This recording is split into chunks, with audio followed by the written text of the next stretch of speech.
ஏன்னா வேற யாரும் முடிச்சிடக்கூடாது, நல்லா கட்டி வச்சுட்டாங்க. இந்த சுவையான சம்பவத்தை சொல்லிட்டு என்எஸ்கே சொன்னாரு, அந்த ஊர்ல இன்னைக்கும் சீதைக்கு கல்யாணம் நடக்கல. இது சுவைதான், சுவைக்காக இதை சொல்கிறேன். ஆனால் யாரும் முடிக்க முடியாத முல்லை ராமன் முடித்தான் என்பது சுயம்பர காட்சி. மாலை அந்தி சாயங்கிற நேரம், சாயங்காலம் நடந்து போகிற போது ராமன் பார்த்துட்டு போயிட்டான்.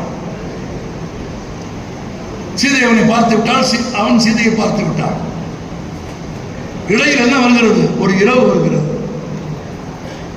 அந்த இரவு சீதையை நினைத்து ராமன் இயங்குகிறான். கம்பன் காப்பியம். காதல் செய்ய விரும்புகிறவர்கள், காதலை பற்றி தெரிந்து கொள்ள விரும்புகிறவர்கள், காதலால் வாழ்க்கையை முகிர்ந்து கொள்ள வேண்டும் என்று விரும்புகிறவர்கள் கம்பனின் காதலை படிக்க வேண்டும். எப்படி காதலிப்பது என்று கம்பன் கற்றுத்தருகிறான். காதலின் நுட்பங்களை கம்பன் கற்றுத்தருகிறான். தனிமையில ராமன் சீதையை நினைத்துக் கொண்டிருக்கிறான். அங்கே சீதை ராமனை நினைத்துக் கொண்டிருக்கிறாள். அப்ப சீதை சொல்றா,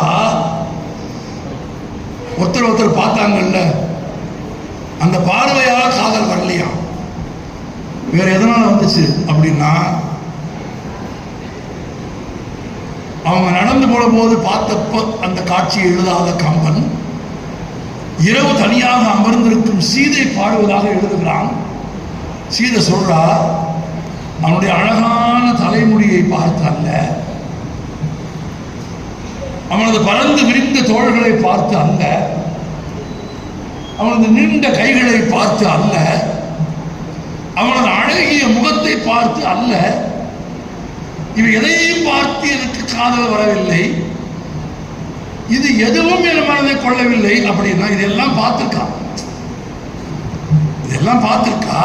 ஆனா இது எதுவும் என் மனதை கொள்ளை கொள்ளவில்லை என்றால், எது சீதையின் மனதை கொள்ளை கொண்டது என்றால், அந்த அழகிய பாடல் இதுதான். சீதை தனியே இருந்து பாடுவதாக கம்பன் எழுதுகிறான்.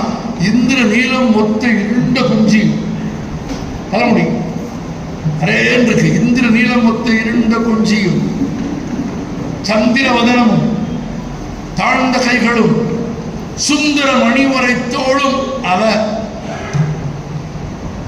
இது எதுவுமே என் மனசை கவரல. இன்னும் எதுவும் மனதை கவர்ந்தது அவன் பார்வையா? இல்லை. அவன் என்னை பார்த்து ஒரு முறுவல் சிரித்தான். சீதை நினைத்து பாடுவதாக கம்பன் எழுதுகிறான். கொஞ்சம் ஆழமா